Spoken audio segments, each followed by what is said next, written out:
Welcome all to the Node, your place for news, interviews, and education. I am Mike, aka Veteran Crypto, and always showing up right on time is David.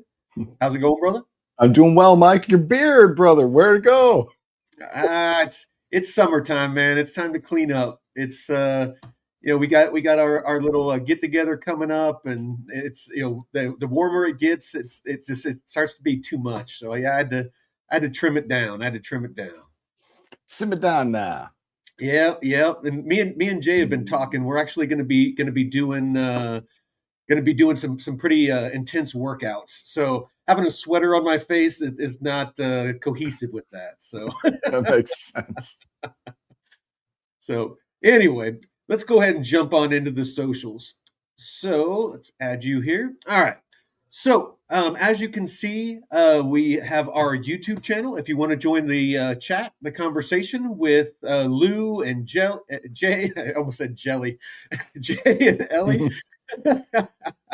then come on over here to YouTube at the Node Network, all one word, and you can see that we are truly a network. So you can join and you can see the Node Monday through Friday at 9 a.m. Pacific.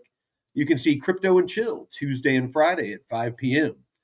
That is where myself and Jeff basically just go over, it's only 2 times a week.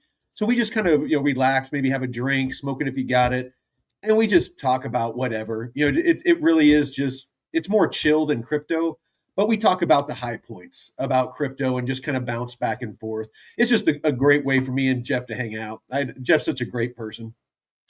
The Blockchain Report, that is Jeff's solo show, where his legacy show, where he talks about very early projects and quite often airdrop opportunities. So they're not as lucrative as they used to be, as of late. That can always change, and in bull markets, it very very well could. But there are still opportunities. I believe that Mega ETH had an airdrop that was decent that just dropped. So they're always, there's always some free crypto out there if you're willing to jump through some hoops. I will say, as far as airdrops, Plume was very disappointing. After like over a year of jumping through hoops with Plume to earn Plume points, the community is not happy with them. But maybe we'll get into that with Jeff tomorrow. After that, we have Sovereign Soil. So that is the show that sometimes I do solo, but Jay has actually started jumping on with me on that. And last episode, I need to put it up. It's we talked about our very different bug out strategies. So he started out with bug in, but I threw a couple curveballs at him. We talked about EMPs and how that would affect his vehicle and kind of his strategy with surviving in place. And the reason that we did it, and he threw a couple curveballs at me for my survive in place. It made us think outside the box. It made us look at things from different perspectives and find flaws in our preps so that we can better round out and ensure that we have the things that we need to not just survive but thrive. So yeah, Jay totally destroyed my plan. No, but you know what? Sometimes you have to destroy things to build them back stronger. So finding the flaws, finding the the single points of failure, ensuring that you have some redundancy. All these things are important. So anyway, if you're into emergency prep and homesteading, great show, and I have decades of experience where that I'm more than happy to share. If you want to join our Discord, no cost Discord, I'm happy to help you out. So we have the live market wrap on Monday through Friday, where David does 15 to 20 minutes of charts. Just kind of let you know what's gone on in the markets, how things are looking, kind of what he sees, potentially, moving forward. And then on Tuesdays and Thursdays, he does a live coaching session with Ellie. So he's been taking Ellie through his one-on-one coaching program and getting her spun up on DeFi investing and investing in crypto and a little bit of TradFi. kind of touching on the concepts that transition over. So she's been doing a really good job about picking that stuff up. She's put in a couple of positions, and it's I've definitely enjoyed watching it because I've been kind of curious how his program works. We have Jeff. So he has been doing interviews, a lot of interviews actually, with DJs in the Bay Area where he lives, and tutorials, as well as just spinning music. So if you're into that style of music, it's a great place to hang out on the weekends, and just listen to him jam out, and talk about the different festivals and things like that they've worked and gone to. I know I watched part of his last interview with DJ Balam. It was pretty good, and it looks like you can see here. It looks like they both jumped on and did a little bit of mixing. So the red pill on Thursdays is pretty much 4 to 6 of us getting drunk, trying to talk about one topic and talking about 18 topics. That's pretty much sums up the red pill, but it's always entertaining and it's always funny. And then last but not least, we got gaming and chill on Wednesdays and Sundays. And usually Ellie will pick a game, and myself and Jay, and sometimes other people from the community will jump on, and we just have fun gaming and hanging out. So if you're interested in gaming, great one to check out. But as you can see, we are truly a network of 7 different channels, a little something for everybody. If you want to follow us on X, it is at the node_network. Pretty easy to just put an underscore in there. It's the same as the YouTube one. And then last but not least, the node website. So this is the node of the node. This is where you will find everything that we offer. Our live shows, our programming. You can come here and see our calendar when everything is on. A little bit of details about what the different shows are about, and not just the ones I mentioned. So David has live calls with his community.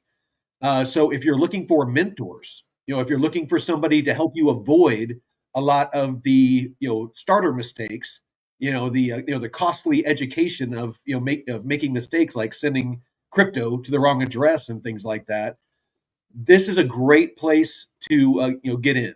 You can also learn advanced strategies and a lot of other things. So the purple ones are his live calls, and then the red is our evening shows that I've already mentioned.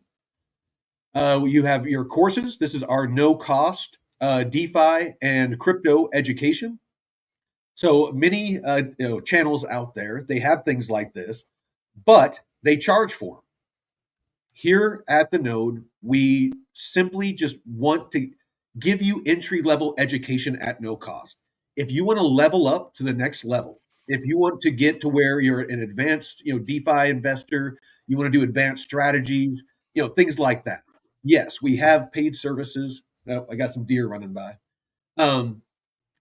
Squirrel.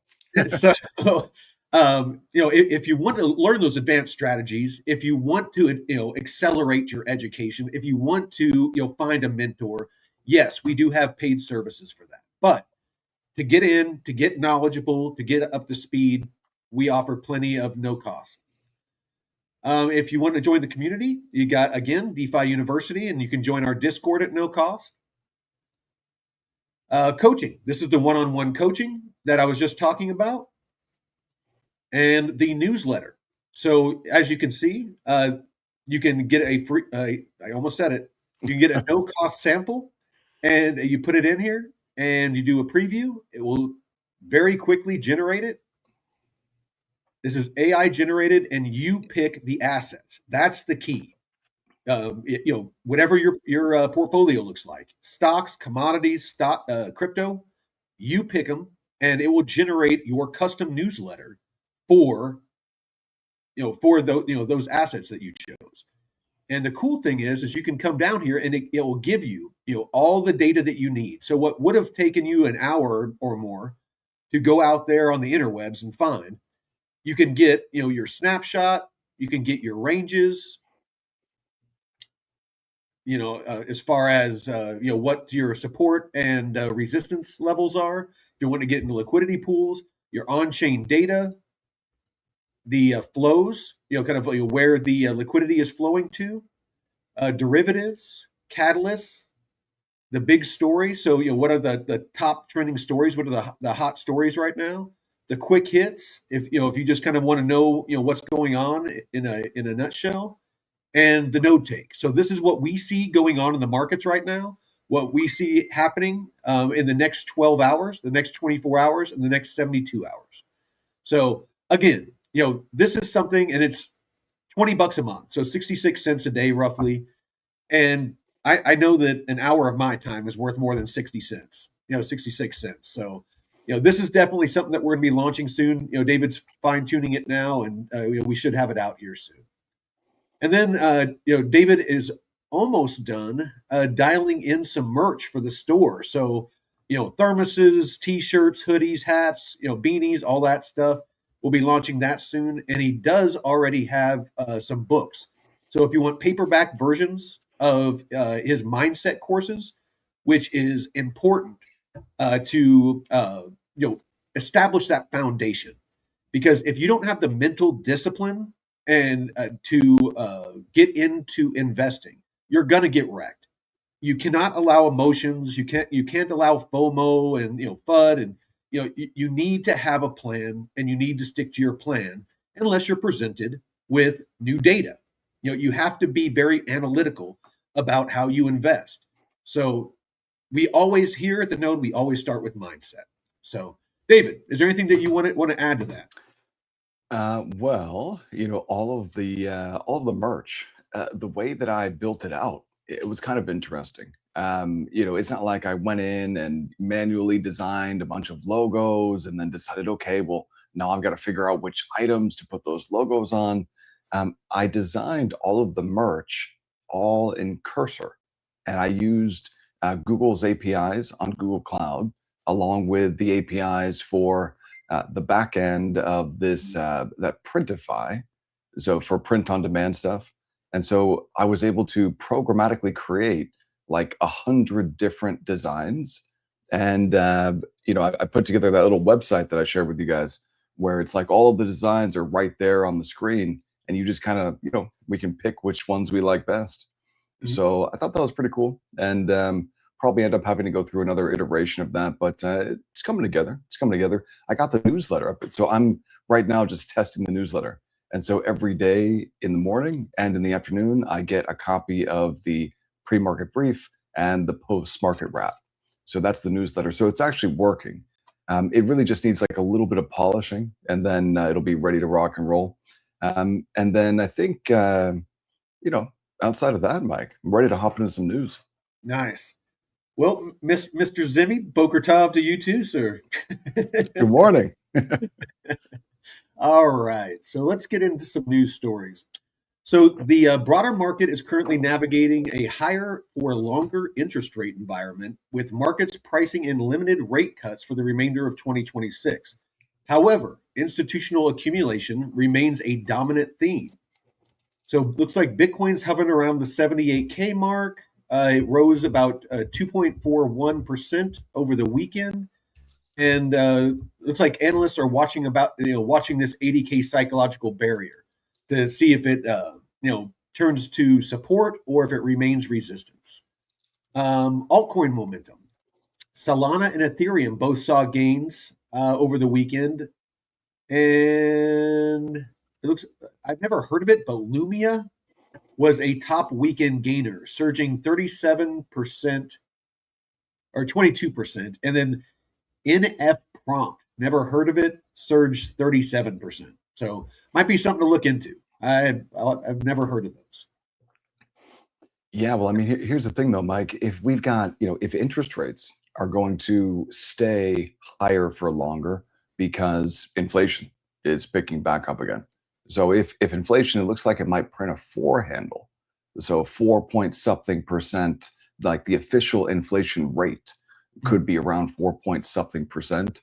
That's really hot. So when inflation is high, it's referred to as hot. When inflation moves lower, it's referred to as cooling. So inflation is running hot right now. And I mean, the Fed might have to raise rates. Hmm. So all of the talk about, when is the next interest rate cut coming? Well, I think what we should be doing instead is watching the yield on the 2-year Treasury. And that's going to tell you if we're going to see a cut or not. I think it's very unlikely that we see a cut anytime soon. And, there's a couple of tools that we can use to uh, prognosticate a little bit here when it comes to interest rates. We can use a forward curve. We could use, the dot plot, the Fed's own dot plot. We could take a look at aggregated probabilities for the dot plot. And when I do that, as I'm doing right now, I'm just looking over here, and I see that it's unlikely that throughout the rest of this year that there's a cut. Yeah. So very, very unlikely. Well, and especially if Powell's refusing to leave. I know. Why did he decide to stick around again? We talked about it, and I'm sure it's purely political. I'm thinking that he probably got talked to by the Democrats, and they want him in there because they're hoping to flip the Congress midterms. Right. And then after they they're those commie bastards, after they do that, then they want to pack the court, right? That's what they're saying. Yeah, kill the filibuster, pack the court. And anybody that thinks that's not on their agenda, just look at the state level, and look at the different districts across the U.S. They've done it, and it's been funded. It's been funded by certain individuals, and that's a fact. I mean, the data's there. It's so anyway. Soros and Buffett. Those are the two biggest. Yeah. I'm saving it for the red pill. If I start going down that path, and the truth shall set you free. I know. Yeah. All right. So let's the DeFi development core. So it looks like a $200 million Solana play. So it is a NASDAQ traded ticker, DFDV, announced a $200 million at the market equity program this morning. The proceeds are specifically earmarked to accumulate Solana and fund strategic DeFi initiatives, signaling a growing trend of public companies using equity to build on-chain balance sheets. What are you seeing on this one? Well, I mean, look, if you can buy this stuff, if you can buy, Ethereum, or you can buy Bitcoin, or you can buy Solana, or, there's a hype. I think that there's a hype, one of these corporate treasuries, if you can buy, I'm pretty sure that there's even a Pendle one. Haven't seen any XRP ones, but, or Cardano either, for that matter. But if you can, as a corporate entity, raise $200 million at the market and buy Solana with that cash and sit on it, if you can sit on it, and if you've got conviction to be able to sit on it for the next 5 years, you're probably going to do really, really well. But you got to be able to sit. Mindset. That goes back to the disciplined mindset. Being able to buy something, watch it, tank like a lot of crypto has, and just continue to hold or even buy more. Yeah. I mean, look, if you can do that, if you can, withstand the volatility, then there's a Canton one too. Yeah, that doesn't surprise me. Yeah. Where?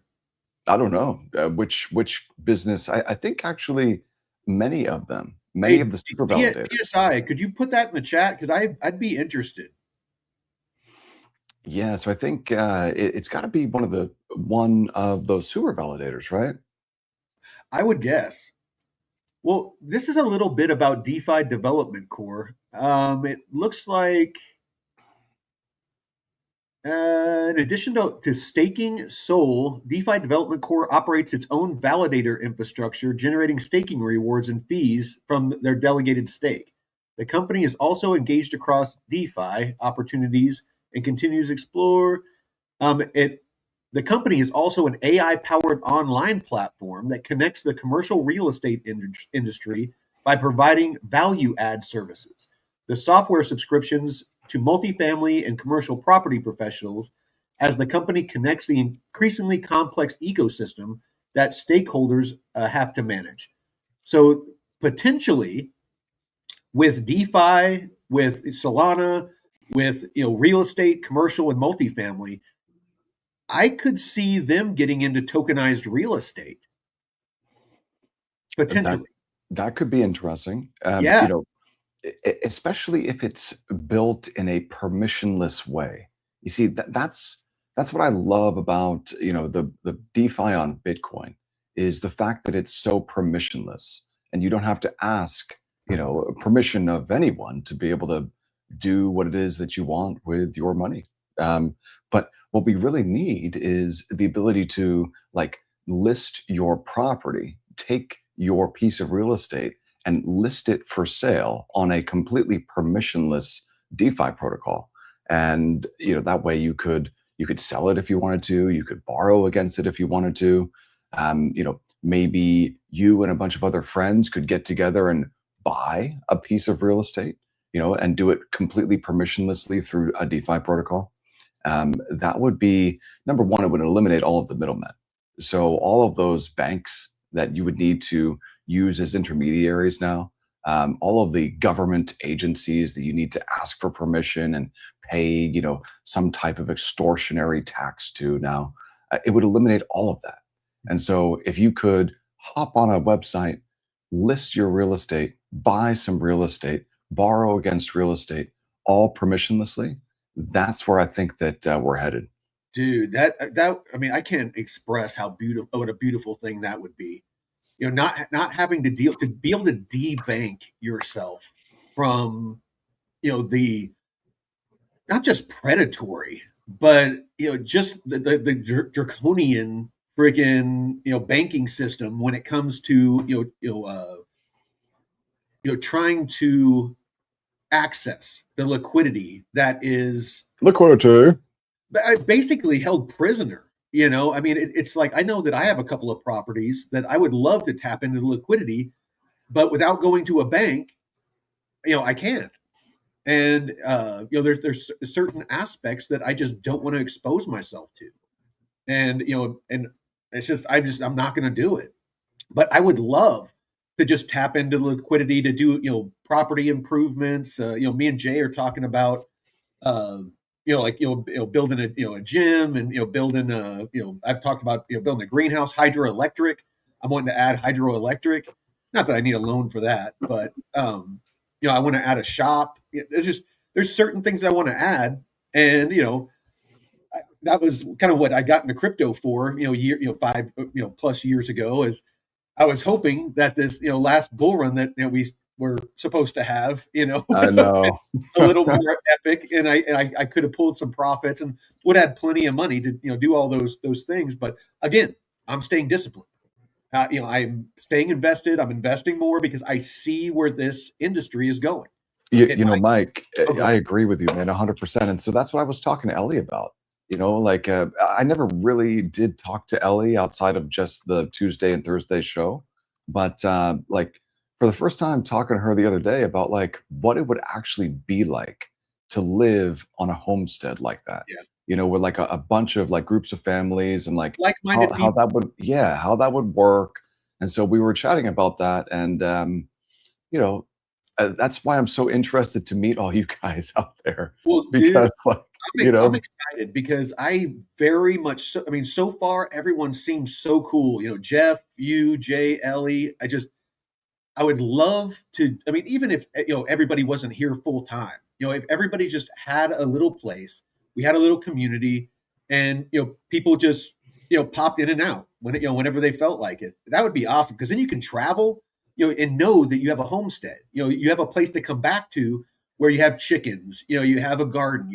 Healthy living, and crypto people, and you hunt and you fish and have fun, game night, cook together, stuff like that. It's just what a great way to fucking live, man. Yeah, and it was so fun just thinking about that, last night a little bit because last night during our team call, I was over at on the beach, and so Harassing waitresses. No, I wasn't. No, not in that way. Just harassing waitresses because they're trying to make tips and scam their coworkers, and Oh my God, yeah, that one. you're like calling the girl over that was getting scammed because she wasn't giving her enough of the tips, and you were like, oh yeah, dude. You're getting ripped off. Yeah, I mean, like one of the other ones, she's like, hey, we got $120 in tips tonight. Isn't this great? Yeah. What, you get 20% of it? How much is that? And the other girl, who's like not quite retarded, but like half retarded, she's like, $10. And the other girl's like, oh, great, here's your $10. Well, 20% of 125 is not $10. Yeah, it's like $25. And the other girl, like, it was just couldn't do math. Dude, that was another thing that happened to me. So the other day I was at one of these stores around town here, and I was buying something, and the girl behind the counter had to add two numbers together, 45 and 25, and she couldn't do it. She couldn't add 45 and 25 together in her head. Dude, and she needed a fucking calculator for that. That's why I'm such a proponent for a change to the Constitution or something to where there's requirements to be able to vote. I'm sorry. If you can't do basic math, if you don't know how to read properly, you should not be fucking voting. Bro, she couldn't add 45 plus 25. Like, well, and not just that. I've watched videos where they hand people a card, and it's just a simple sentence, using like words they can't read with 3 or 4 syllables, like common, not like bespoke or anything like that. I'm talking like very like architecture. Like they can't say the word architecture or read the word. But they don't know what it means either. Like that's so. I think, dude, it's kind of scary because there's so much. Yeah, I know, right? I love Jay, dude. He's so fucking awesome. It's honestly, it might not be a bad idea, but I think that there are so many young people who can't do math, like basic arithmetic. We're not even talking about algebra here. We're talking about like basic, can you add? Can you do basic arithmetic? I think many, many young people can't. And also, I think many, many young people can't read. I think they're illiterate. Or if they can read, barely, but they can't comprehend what they're reading. Well, so what's sad is it's high school students and some college students. Like, what the hell are you doing in college if you can't read? Well, I mean, it's a paycheck for the colleges because, the kids don't need to be able to read for the colleges to get paid. All the kids need to be able to do is sign for a loan, Oh, no, absolutely. That's it. And Ellie, nails it. Many people, graduate high school, there in Oklahoma, not able to read.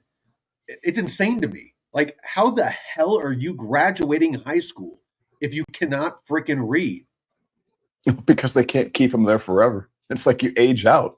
You don't actually graduate. You just age out. I think it's worse than that. I think a lot of it is that they force them through because they want to skew the data. They want to make it look like, because they got rid of all the real classes. Like just the stuff that taught people like how to be adults. How to balance a checkbook. How to take care of their finances. How to manage a bank account. How to cook for yourself. How to do your laundry. Just because when I was a kid, they had home ec. And they taught you how to cook. They taught you how to do your own laundry. They taught you how to adult, and they don't do that anymore. I mean, we had stuff like wood shop and metal shop, and like auto mechanics and stuff like that. They don't have a lot of that stuff anymore. No, and it seems as though the goal of teachers from preschool until graduate school now in the United States, the role of this teacher cohort of individuals is to create activists and to create the new Red Guard in the United States. That's because, I mean, how many did you see just in North Carolina, walking out for that communist parade or whatever, May 1st, whatever it is, May Day? Dude. It was like, there were like several dozen school districts where they just canceled classes for a communist rally. Like, dude, we're talking about a legitimate communist rally, and all of these teachers participated. And so if you want to know why kids can't read and why kids can't add and why kids don't know how to like basic, take care of themselves in the most basic way. It's because the teachers are there to transform them into little obedient activists, Well, not to teach them how to read and do math. well, Ellie says it perfectly. It's just another type of assembly line, and that's really what they're teaching in schools now is how to just how to follow, how to obey. It's not they don't want critical thinkers. They don't want people that think outside the box and that ask questions. They want people to grow up, get jobs, pay taxes. Like good little boys and girls, and not question authority. And believe whatever they're spoon fed. And vote blue. Yeah. Yeah. Yeah. No, and I again I agree with Ellie. Homeschool's the only way. It's if I ever have kids, I will homeschool the shit out of them. Because And you can't. I guarantee you they'll be much smarter than their peers. You have no alternative. There is no alternative. Like, you're going to trust the state with your Fuck children? no. Not just No no, way. but fuck no. No way. No way. Because the state has proven, especially it's accelerated in the last 15 years, but Yeah. the state has proven that, like, hey, you know what? If you send your kids to one of these schools, number one, you're going to have to inject them with these poisonous vaccine products. That's number one, just to be able to get in the door. Oh, no. Yeah. And then number two, like, if your child is spending 8 hours a day in a school, and then there's maybe like a couple of hours of pre or post, like getting to school and then returning home from school or some after school activity. So maybe it's like 10 hours of the day, or maybe more than that, maybe 12 hours of the day. Like, your child is at the school or doing some after school activity. And then when they get home, when your kid gets home and you have dinner with them, maybe. Okay, so now you've got dinner with your kid. Who's actually raising your kid? Is it you, or is it the state? And that's what they want. They got the woman out of the house. They got her working, so they got two tax two people to tax. Two tax slaves. Yeah. Yeah, two tax slaves. Now they got where basically through entertainment, if you want to call it that. I call it propaganda and brainwashing. But through music, movies, things like that, you got Hollywood. You got they're in school, like Ellie was talking about, 8 hours a day. So and they control that. And so basically, and then their peers, which is freaking horrific. I mean, I don't even want to get into what they're going to learn from their peers. So basically, I was watching this poor mother the other day, and she was lining it all out. She's like, let me show you how much actual quality time I have with my kid. And she's like, okay, take out sleep, take out when we're getting ready in the morning, because that's not quality time. That's just me screaming at them, telling them to get dressed and get their lunch and stuff like that. Then they're at school, I'm at work. I get home, freaking, I'm making dinner, I'm cleaning house, whatever, and then I'm getting in bathed and ready for bed, and then I spend about 30 minutes. I get about 30 minutes a day where I get to spend with my kid and have quality time. She's like, how can I compete with the world? How am I going to have a positive effect on my child when all I have is 30 minutes a day? You're not. You're just not. Well, you just got a taste of the red pill. We're talking about crypto, and we just went down this freaking homeschool path. And all right, so let's get back to this. I've actually got some interesting, working on some interesting content here. I want to take a look at, in the next 45 minutes or so, Mike. I want to take a look at two protocols today, because you know how I like to dump on Arrow a little bit. I've kind of changed my attitude there, because the upgrade going from VE33, which I think is disastrous, moving from that to staked Arrow. So I don't know exactly what that upgrade looks like for Arrow yet, but I'm running research right now on Pendle, because Pendle's already made that upgrade. So I'm starting to think to myself, well, maybe if there's another leg down out of Bitcoin, like right now, Bitcoin's trading at the highs, 80,300. So, Bitcoin breaking out, if it moves up to 84K, that would be an excellent level to open a short position. But the thing with these altcoins like Pendle or Arrow going from the VE33 model to the staked model, I'm trying to figure out, is there maybe an amazing opportunity with these alts at some point this year? I think the answer is yes.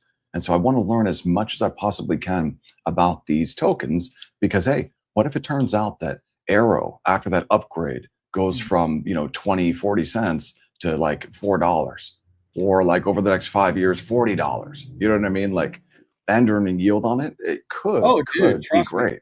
Yeah. I mean, it's already seen like $2.20. So, I mean, not to say that there's no guarantee it's going to even go back to No, that, but no.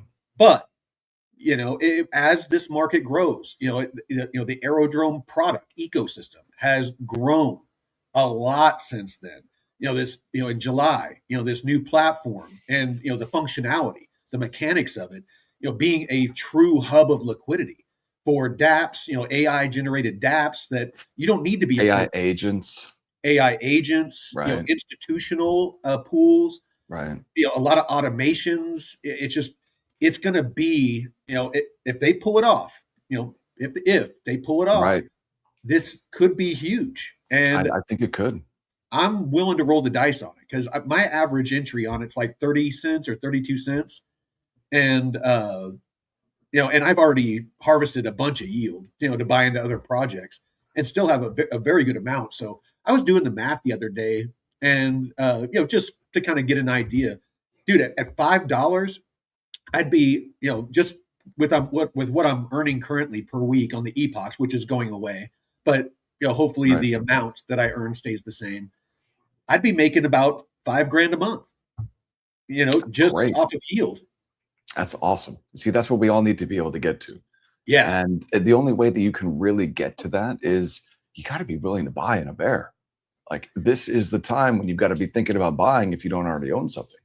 Well, and that's that mindset that you teach, and that I teach is, doing the things that feel uncomfortable. Being able to, when everyone else is, selling and panicking and emotional, you need to see that as opportunity. When other people are dumping, quality assets. Let me stress that quality assets, real estate, certain stocks, commodities. I did it with silver during COVID. Silver dipped to like $12. I backed the truck up and bought bars and bars and bars of silver because I saw an opportunity. I've been buying silver since I was like 8 years old. Since my grandpa gave me my first silver coin, U.S. silver coin. I've just been freaking amazed, with gold and silver, and got into numismatics and coin collecting. It's just a fancy word for coin collecting. I was flexing. Bespoke. Yeah, it's a bespoke word. It's a bespoke hobby of mine. Pinky out. I know. So, but I saw an opportunity because it usually hovers around $30 an ounce. So yeah, I backed the truck up, and I'm glad I did because holy shit, that run that we had just recently, I didn't sell any. I just keep stacking it because it's my rainy day fund. If if I'm up here and I ever hit a rough patch or the world goes to shit, people up here they know the value of gold and silver. I can people will very quickly up here go to where it's like, all right, yeah, you want to buy a cow off of me. All right, that's 10 ounces of silver, 1 ounce of gold, whatever. And that sounds pretty great because a cow that'll feed a family for a year. Oh, exactly. A single cow in a freezer. Yeah. Yeah. That's a year's worth of food. And that's the thing. And and if you preserve it right, if you smoke it, because without refrigeration it'd go bad. But if you smoke it, it will stay good longer. So it sounds great to me. Yeah. So no, like I said, I mean, I'm really excited for all you guys to come up. I really want to, see if, if we can get a good community going up here. I think so. I think the answer is yes. Oh yeah, and I'll definitely teach you some shooting. And so let me ask one thing: are there tiny biting bugs up there everywhere? Not that I mean, there's mosquitoes up here, but I'll be honest, I really don't have an issue here on the property. but mosquitoes have never really bugged me. They are biting flies or horse flies, but they I mean, like I've never been bitten by one, but I've seen like a couple of them. And mosquitoes, like I said, they don't really bug me. But I mean, they're up here, but yeah, not like down south. Not like in Mm, like yeah, Louisiana. Yeah, yeah, nothing like that. not like South Florida where you walk outside and No, it's 100 no, degrees and 100% humidity, and there's dude, these tiny little no-see-ums that are biting you from dude, every angle. like sand fleas, like freaking. I did some training down south, and those no-see-ums, and sand fleas. Oh, baby, Jesus. I know. Just, I mean, talk about discipline. It's while you're getting bit by those and having to stay tactical and quiet, and sometimes you just have to sit still and let them bite you. Oh, dude, it is such an exercise in freaking mental resiliency. You're just, oh yeah. Anyway, Yeah. Yeah. No fun. No fun at all. But I no, I think it's gonna be great. I mean, the way that I envision it up there is like, basically just sleeping in an RV and then working in like a shed or something.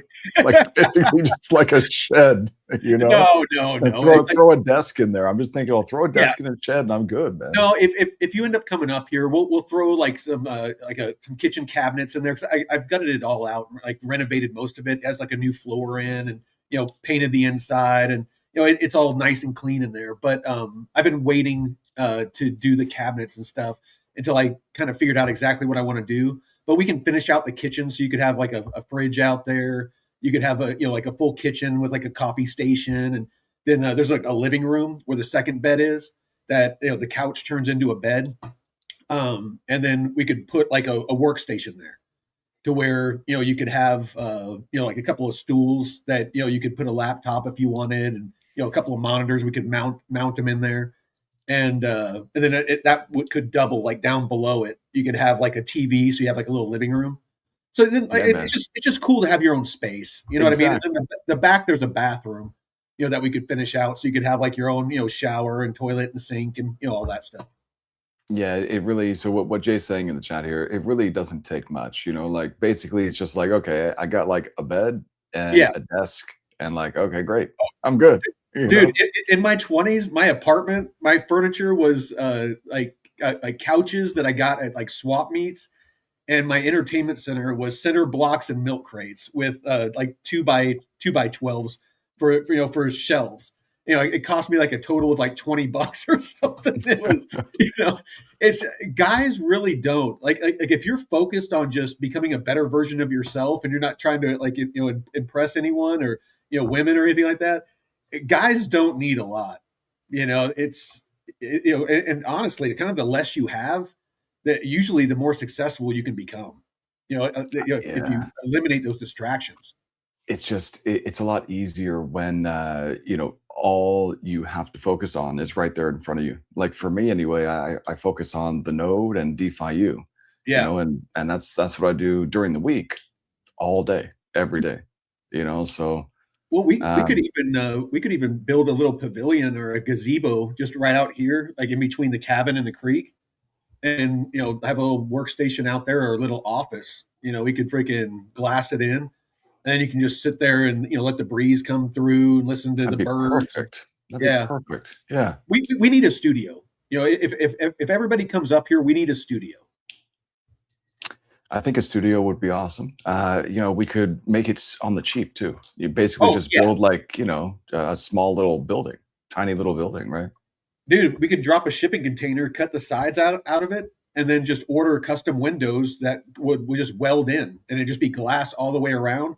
Grand total like 12 grand. Oh, we could do it for cheaper than that, I think. Oh yeah, no, but I mean, but with a shipping container, I mean, like I said, it would just, yeah, it would just be like a weekend. Basically in a weekend. If I had extra sets of hands, a lot of the stuff around here, I haven't done it just because I just have one set of hands.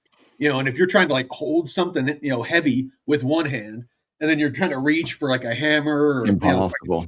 Yeah. it's impossible, dude. It's No, just we like, we could frame out a tiny little house like real quick, real quick. Oh, and absolutely. that could become the studio. Yeah, no, dude.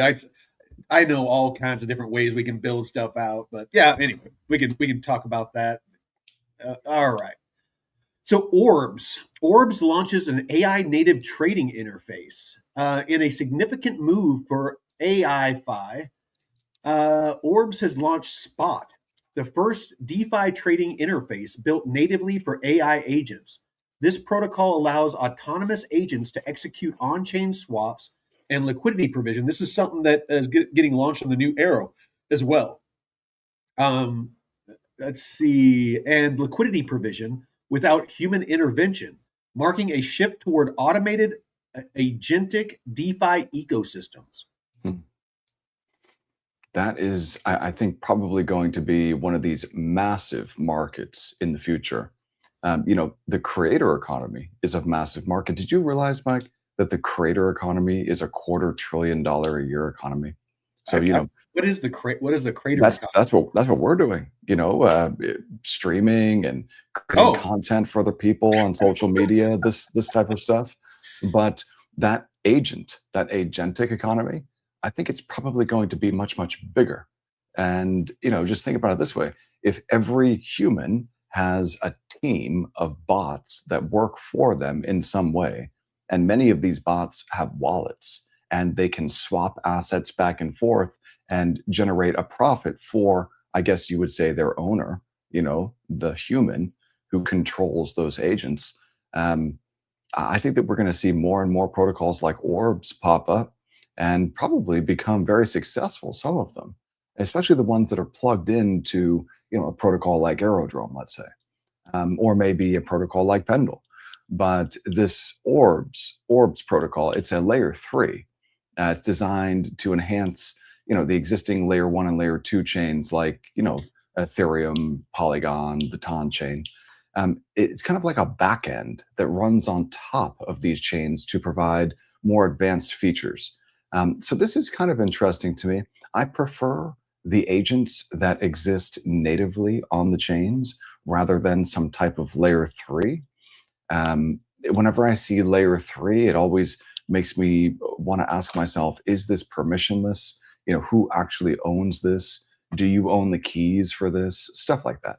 mm, But no, I think this stuff is great. It's really great. X402 along the same lines. You yep. know, yeah, agentic economy. I mean, look, Mike, you've seen just the small success that we've had over the last couple of weeks with Steven Socials. Dude, Like, no, we went from just a decent amount of views to, I mean, it tripled. I mean, yeah, and it's not like it's not like we did anything different per se. It's just we gave the AI control, and it's optimizing when to post. It optimizes like we'll tell it how many per day or whatever. It spreads them out to maximize the amount of engagement. It does great using Vizard, adding B-roll. So kind of those kind of more visually stimulating little clips, AI generated clips that kind of go in between to kind of just draw the eye and make it more entertaining. And it just does small things that help engagement. In this day and age where people are just flooded, with content. You have to do everything you can to stand out. And yeah, it more than tripled, the amount of traffic, to our YouTube and and it's and just getting started. other It's, platforms. it's just getting started too, because that content calendar, that you were able to build out, Mike, on Vizard for the rest of this week. So all of a sudden, we've got an entire content calendar built out for the entire rest of the week, and it's just getting started. We could literally double or triple the volume of content that gets created and posted on every social media channel with our custom descriptions, links in every single post. Now, the next thing here is for me to create a bot that will actually engage with people on every single platform in real time. That would be really, really cool. But the bot that I'm have already built, the next one is the analytics bot. I call that one Anna. Anna and analytics. And all Anna does is pull data from every single one of the platforms, the big six, and then tell us like, hey, this is what's performing really well, and here are some suggestions to improve your results even further. So, the combination of Steve and Anna together, the last one that we would need is like Chad. Chad is like the engagement bot. And all Chad does is, go out there and engage with every comment on every piece of content on every platform in real time. That would be Chad's role. So pretty darn cool, man. The fact that this stuff can be automated like this now, and it's actually valuable for people. It's not just slop. Like it's actually really valuable content. That's really cool, but you can apply this to anything. So not only do we have the social media agents, but we've also got an accounting bot, a CFO. And so I need to finish that accounting bot throughout the rest of this week. And then in addition to that, we've got the music agent. And I was able to actually programmatically build a DJ set, on Saturday night. On Saturday night, I used Google Cloud to build a DJ set, and I shared it with you guys. And I listened to it, and I mean, it's in my opinion, I think it's just kind of okay. But there's a lot of just kind of okay faceless YouTube channels where they're putting out AI music like that and generating a ton of viewership. So, let me give it a shot. Honestly, I mean, anybody out there, aspiring to, start a channel, really pretty much anything. If you're not leveraging AI, you're doing yourself a huge disservice. I mean, I know just, my little bit that I use, AI for, um, just on a daily basis is whenever I'm getting the show ready. So, whenever I'm trying to come up with like a really good title, I use it. If I'm trying to write a really good description for the episode that is going to work well for like the AI and Google and things like that, as far as keywords and trending topics and things like that, optimize the analytics. I use it. Generating the thumbnails. I used to make the thumbnails in Canva, from scratch. I would put it together, in there. But now, being able to generate the thumbnail and then just add to it or erase stuff, it's a game changer. Our thumbnail game has freaking gone through the roof, since being able to generate stuff. So and it's not hard to use, and a lot of the stuff that David's doing, it's a little, it's more advanced, but it's not unobtainable. If once you learn the basics and once you find the tools and how they work together, and some of these, like with Aerodrome, they're going to be launching in July, where if you want to build a DApp, a decentralized app, a protocol for trading, for any kind of liquidity, whatever, there's an AI that's going to build it out with X402. It's going to allow that AI to navigate paywalls and do all this agentic stuff that we were just talking about.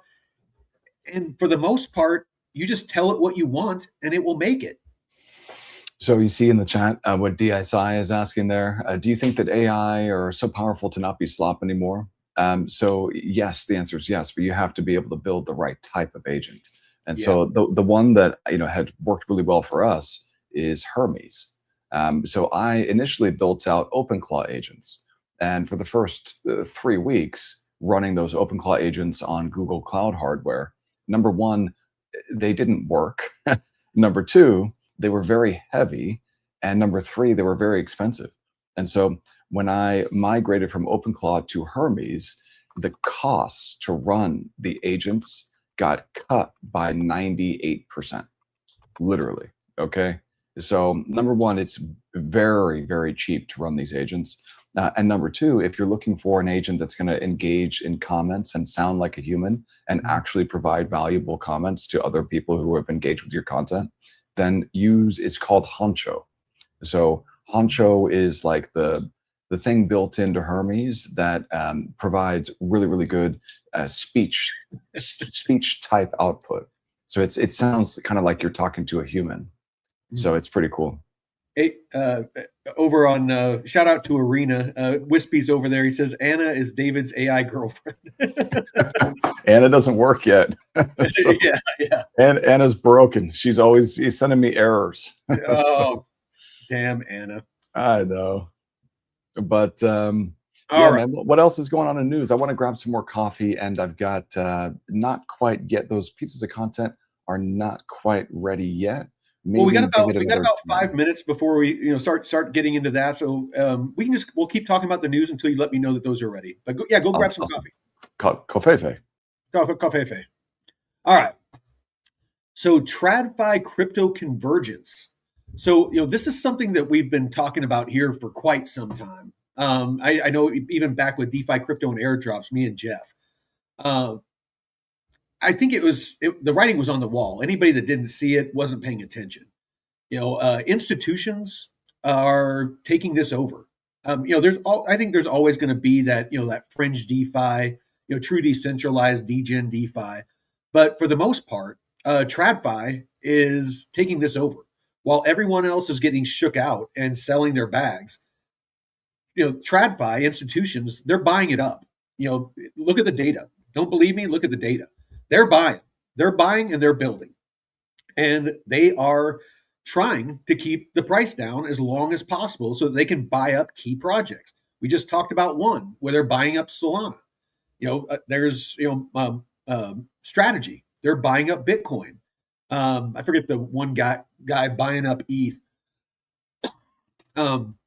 But these institutions are buying up these quality assets.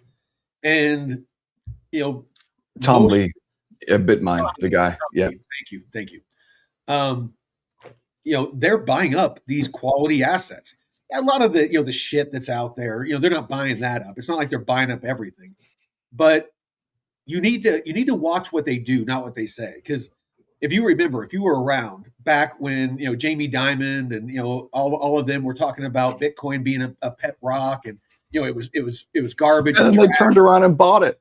Yeah, and now they're all building on projects like Canton. JP Morgan, they are launching their stablecoin on Canton. They're adopting Canton Network. They're building out their rails on Canton Network.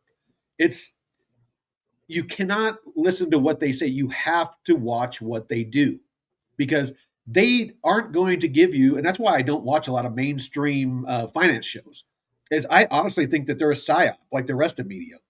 They're to get you to do the wrong thing. So because the people that fund them, the people that pay them, are these institutions that want your liquidity. So liquidity. So Rain and MasterCard. Stablecoin startup Rain has joined MasterCard as a principal member, allowing it to issue crypto-linked cards directly. TrustLink and Ripple. TrustLink integrated Ripple payments today to streamline direct crypto to fiat bank transfers, further bridging the gap between legacy banking and digital liquidity. Very bullish for Ripple. Not so much for XRP. And if you've watched some of our episodes where I go into detail about that, you'll understand what I'm talking about. And I cite my sources. I personally will not touch XRP. I was one of the top holders, and I won't go too deep into this, but I was in the top 2 to 3% of XRP holders through the last bear market, and I sold around the $2 mark when XRP pumped and got out because the fundamentals changed, the tokenomics changed. They launched RLUSD, yada yada yada. A bunch of stuff happened, and I saw the writing on the wall. I think personally, and I could be wrong, I think XRP is trash. And Ripple would tend to agree, because if they thought it was going to $10,000, why would they be selling any of it? Yeah, no, it's going to zero. But TrustLink, this is actually kind of interesting. And I want to learn a little bit more about TrustLink, because it looks like TrustLink has integrated exactly what you were just saying, integrated Ripple payments into its infrastructure. And what it allows you to do is send a stablecoin payment and have it land as a fiat, in a fiat account. So let's say that you send USDT or USDC or EURC, you send that to someone's self-custodial wallet, but it arrives as a standard local bank transfer in the recipient's bank account. So that's pretty cool, but it works on Ripple payments. So does that mean that there's behind the scenes some conversion into XRP? I think the answer is no. I think that what, and I don't know this for sure, but I think what Ripple has done is they've built out some infrastructure that doesn't even use their own XRP ledger at all. I know for a fact, It's like, because I've studied it like deeply. Like I know pretty much everything there is to know about the XRP ledger, Ripple, XRP, ROUSD, the relationship to each. The fact that there's now, it used to be 60%, now it's like 75% of the ROUSD, the stable coin, Ripple's stable coin is on the Ethereum mainnet. It's not even on the XRPL. right. Go to XRP scan and look at the analytics, the data, on the XRP ledger. It's going down, not up. Yeah. Well, So this news that we just went over, Ripple, the stable coins, the crypto to fiat, that doesn't mean that they're using the XRPL or that XRP has any place in that. That could just be RLUSD on ETH mainnet, which doesn't use XRP at all for gas or anything.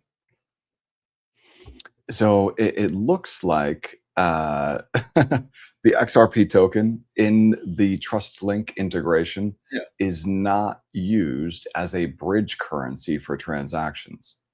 So why would a bank or institution use a volatile asset it doesn't make any sense. To send liquidity? It You doesn't can make lose any money in sense. the transfer. That's why Ripple came up with RLUSD. So it looks like TrustLink uses the XRP ledger, which I'm assuming the XRP ledger is at this point kind of a euphemism for like whatever back-end technology Ripple has built, Ripple Labs has built. Ripple Payments is their offering. Yeah, so Ripple Payments, that's the engine, and apparently that's built on top of the XRP ledger, I guess, but it doesn't use the XRP token. So, like, it's like the entire use case of what Ripple Labs was pushing for a decade about cross-border payments turned out that, hey, stablecoins are a much better vehicle for cross-border payments than XRP, number one. And number two, the actual stuff that's being built using the XRP ledger doesn't even use the XRP token. Like their entire use case is just kind of like throw it in the garbage. And yeah, man, it's still an $80 billion protocol though, an $80 billion market cap token. And that needs to change. It needs to die, or they've got to start building real products that people will actually use. Because like who actually uses this product that just launched, this Trust Link? Like how many users do they have? 1, 5, 5 million? Like how many people are using it? I can show you, and this is XRP scan. This isn't me. This isn't me making stuff up. Go check it out yourself. XRPscan.com. Go to metrics. It will give you the data. Let's go to all time. I mean, you see that there's been an increase, but like look over the past year. I mean, it's pretty flat. It's not a growing ecosystem. You come down here, payment volume from one account to another. It's, flat. It's you look at number of active users. It spiked back in October of 2025, but since then it's been slowly declining. Active accounts, it's been slowly declining. XRP burned as fees. This is pretty much XRP's function now because it's not being used as liquidity to move value on the XRP ledger. That's RLUSD. So XRP fees being burned, dropped off a cliff. So that 0.00001 XRP burned per transaction, it's not going to move the needle for hundreds, if not thousands, of years. Transactions executed, number of successful transactions, all flat. Number of new accounts decreasing. It's just it goes on and on and on. This does not look like Canton. I mean, look at Canton daily. They're getting new super validators. They're getting new validators. They're getting people that are launching different products on their network. It is a growing ecosystem. ETH growing, Sol growing. There's certain chains out there that are growing. And while others are folding up shop. They're going away. Well, you know why Canton is growing is because it's got true product market fit. Those institutions really want that type of product. And so they're using it. Simple as that. That digital assets, they saw a pain point. They developed a product that directly addressed it, and they marketed it not to retail. They didn't launch like a regular crypto project where they hyped it up and did it airdrops and kept a bunch of the tokens for VCs and themselves. They launched it to institutions, had them building on it. They were quietly building. I never even heard of them until they popped up on RWA.xyz one day, and they had like $400 billion in TVL. And I started doing a deep dive into it and started buying it. I got exposure to it before the token launched.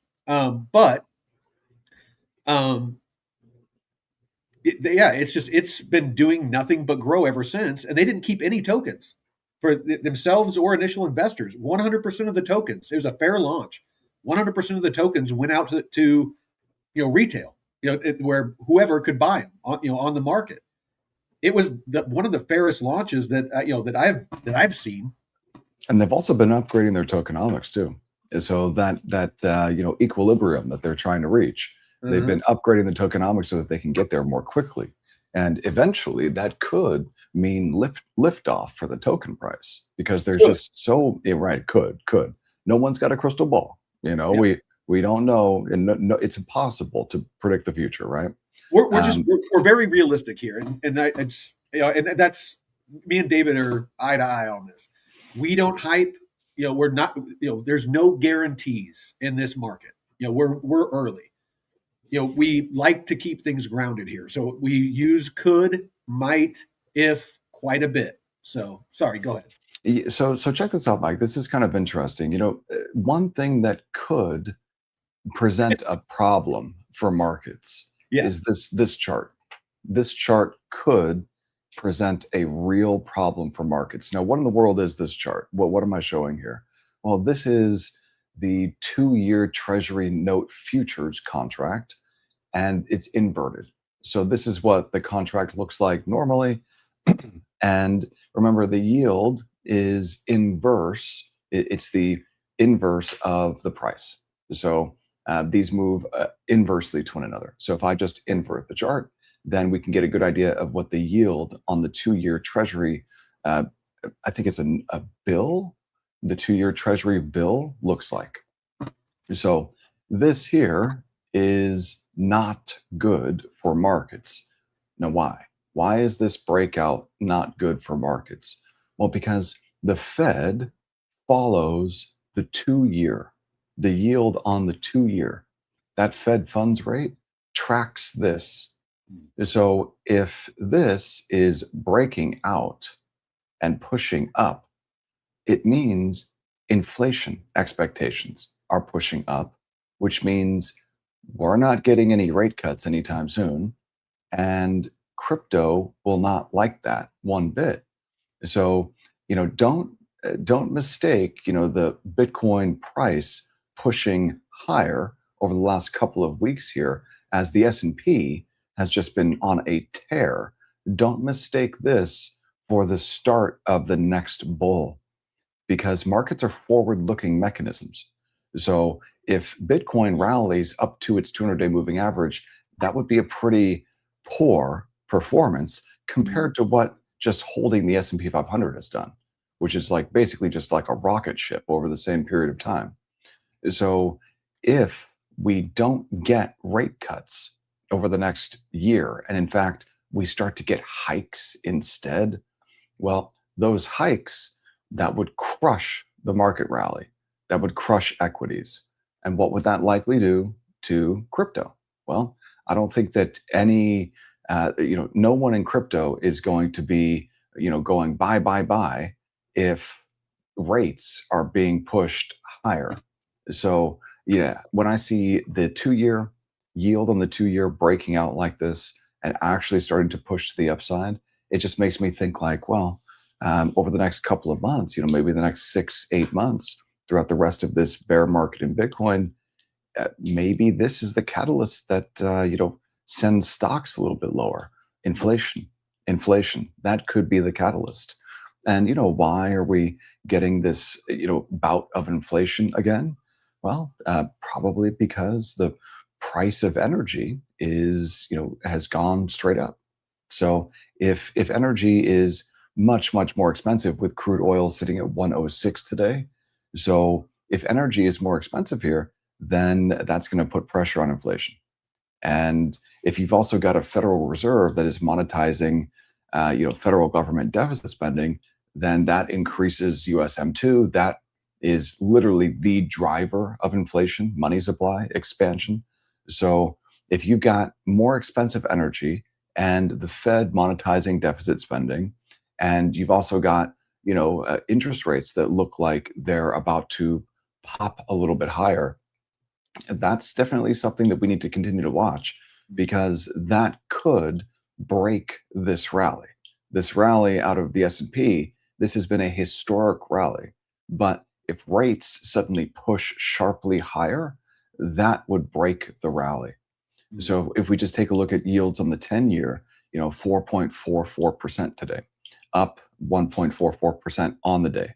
And if we just zoom out a little bit here, we push a little bit higher, and all of a sudden we're in territory where, rates could really shoot higher quickly. And if we take a look at the long end of the curve here, the US 30-year up above 5% today.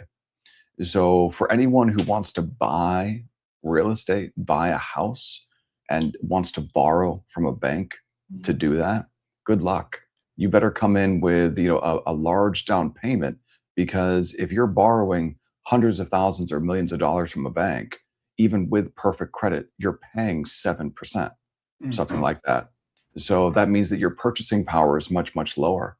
Well, And and if you don't understand how much just like a single point, affects your monthly payment, check that out, because, going from like 4%, or like 3-ish% to 7% is huge.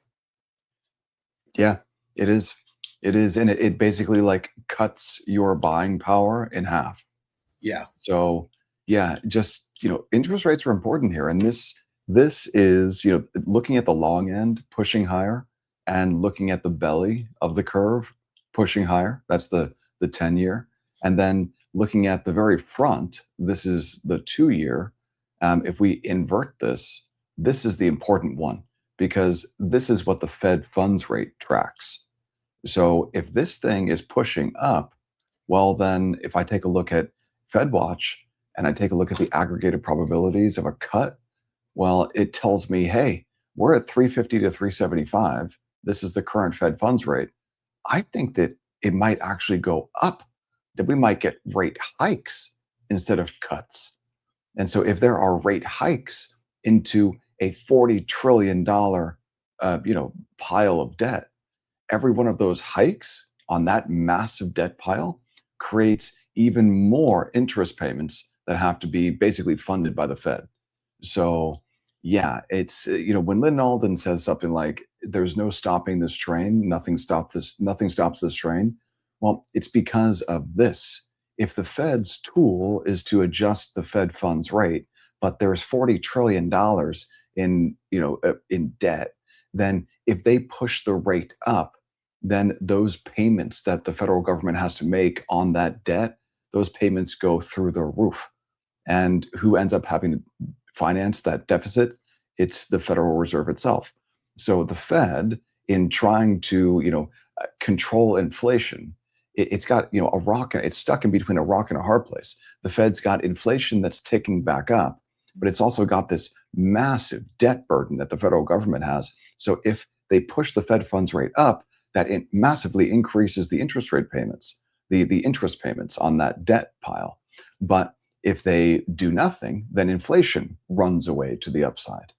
And yeah, man, this is it's a tough place to be in. And then when you take a look at what's going on in equities just basically ripping to the upside, fresh all-time high after fresh all-time high. It's just it's an interesting environment, and this is during a midterm year and during a Bitcoin bear market year. So yeah, should resolve in some downside. I mean, that's typically what happens during Bitcoin bear market years. We get up to the 200-day moving average, and then things roll over from there. But we're not there yet. We're not quite at that 200-day moving average yet for BTC. So it's still got, and it's breaking out today. So breaking out above resistance just today. So that should mean that we get this rally up to like 84 or so. If we get up to 84, well, that's where in the past Bitcoin bear market rallies have ended, and they roll over.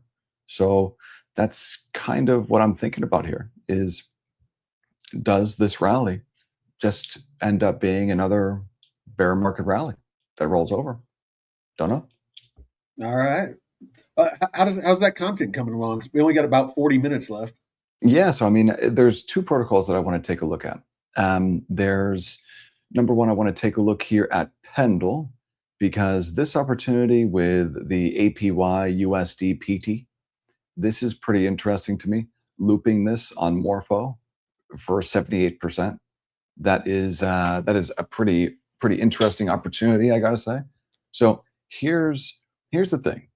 If we're going to take a look at a Pendle PT loop, the most important thing is that you've really got to understand what is the underlying asset here. What is APY USD? What is the protocol APX USD? What do these guys do? How do they generate yield, et cetera, et cetera?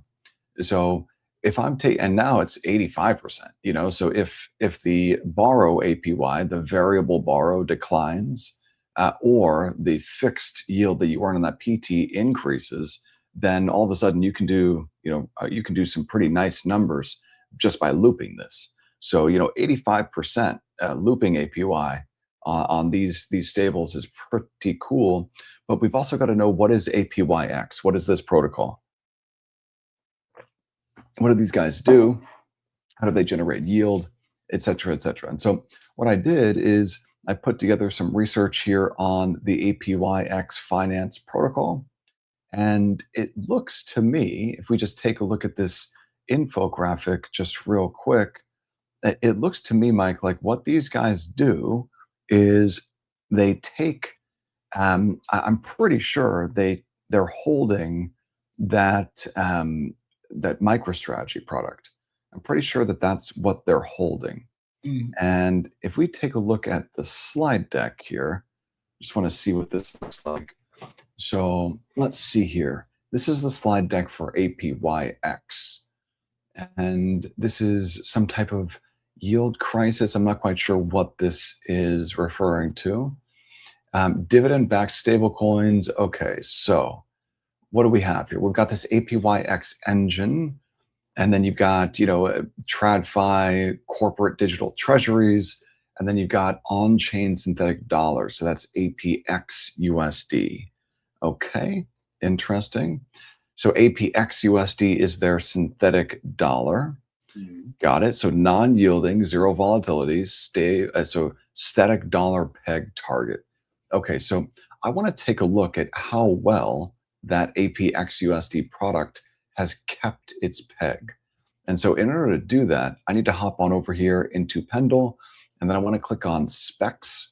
Well, and one thing to understand, and David has gone over this before, is not all stable coins are made the same. Some stable coins are, it should be a crime to call them a stable coin. So if you don't understand what I'm talking about, get into DeFi University, learn about this stuff, get in our Discord. Ellie keeps posting where you can find our Discord, things like that. We are more than happy to help you understand these things. It's important that you understand what you're investing in. And if you're using a stable coin that's not actually a stable coin to do some degen DeFi, freaking advanced strategy, and it depegs, it can get ugly very fast. But sorry, go ahead, David. Yeah, no, 100%. And you've really got to know what it is that you're holding. So APY USD, this is not the stable coin. This is the yield bearing product, I believe.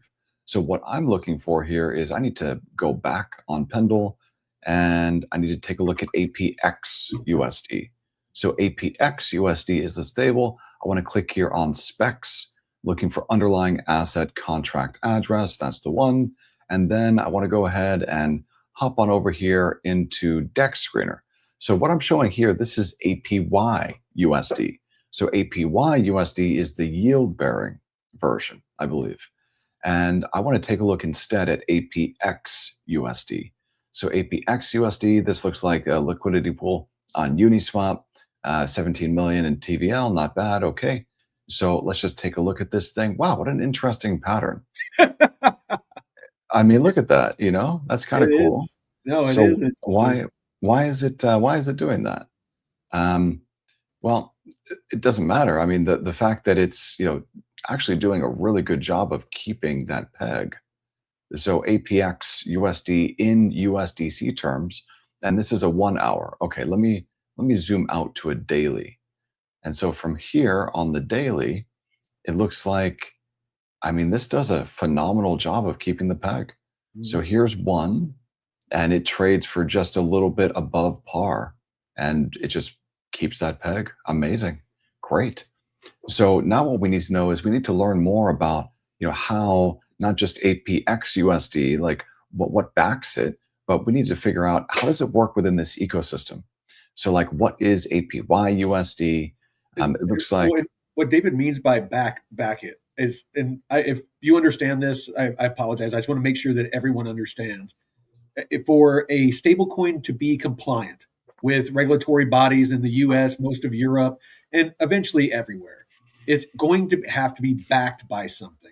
It's in the U.S., it's the U.S. dollar or U.S. dollar equivalent. It has to be backed by something. So if it's not compliant, you're rolling the dice a little bit. So again, you need to understand what you're investing in and what vehicles that you're using to invest and farm yield and things like that. So go ahead, David. Sorry. Yeah, so check this out. So the APY USD product is an ERC 4626 vault wrapper. So that's exactly what I was talking about. You could use something like Euler or Morpho to launch your own permissionless or permissioned ERC 4626 vault. And it looks like, you could actually mint a token against that vault. And so that's what the APY USD product is. It's a token minted against the vault. And it's got this value accrual mechanism where, those that 11.27% APY, which is generated by a stretch, I think that's the product that we're talking about here, which generates the yield for this, that compounds into this vault. So that's pretty darn cool. So let's take a look at this. Specialized token utility drives adoption across distinct market demographics. So you've got retail and institutional savers, you've got traders and market makers, and you've got liquid restakers and leverage loopers. So I'm in the leverage loop category here. And that means I'm using Morpho and Pendle. And so what Pendle does is it strips the yield from APY USD, in order to create those PT products. And you can actually earn more in the PT than you can holding the underlying, which is kind of interesting. But by doing that, and also by using APX USD too, you can create, I wouldn't necessarily describe them as super complex, but I guess to many people they are. You can create these complex, ultra high yield levered positions, and they're built on this TradFi equity baseline because the underlying asset that generates the yield in that derivative product over here on Pendle, the APX USD PT or the APY USD PT, the underlying asset in this that actually generates the yield is Stretch and SATA.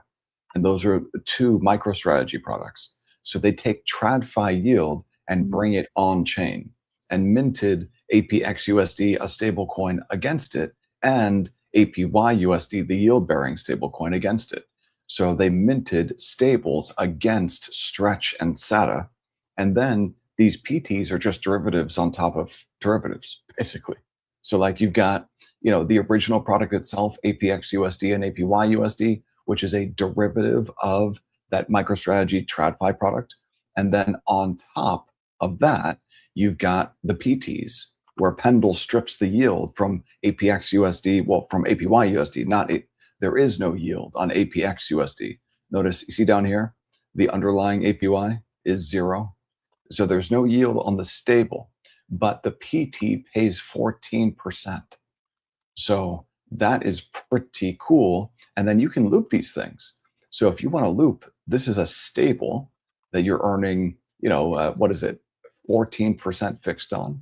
And then if you can borrow at 8% on Morpho, and you've got an 86% LTV, that means you can generate up to nearly 50% APY.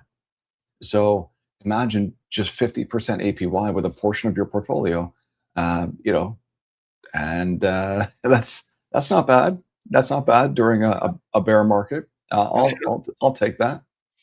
I'll take that. Absolutely. So, but you've got to understand, the risk that you're taking, and you've got to understand the product. So that is pretty darn cool. Institutional minting bypasses decentralized CDP models in favor of strictly permissioned fiat on-ramps. Wow. So what is this? So this is, it's showing the architecture of how the product gets created. Okay, so you've got that institutional deposit. They use Anchorage Digital or BitGo. It looks like that's the custodians. Those are the custodians.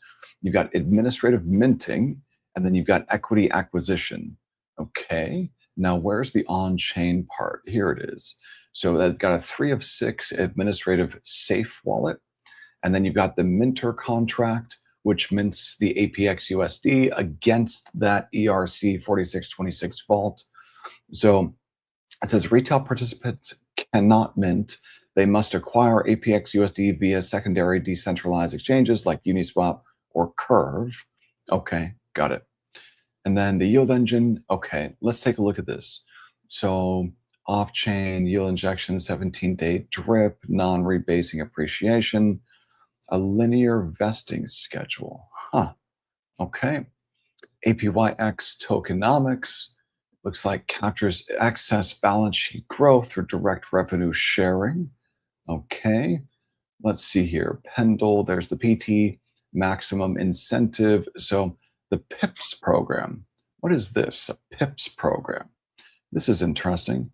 You know what? This is points. So they're running a points program.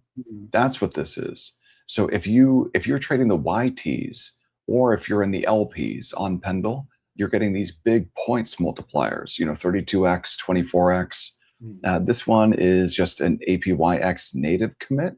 What does that mean? So it says requires a strict 14-day unlock period, premature uncommitting, instantly revokes the multiplier, preventing mercy. Oh, I see. So if you swap into, I guess, APX USD or APY USD, and then I guess you stake it or do something on their protocol, you'll get 20x points.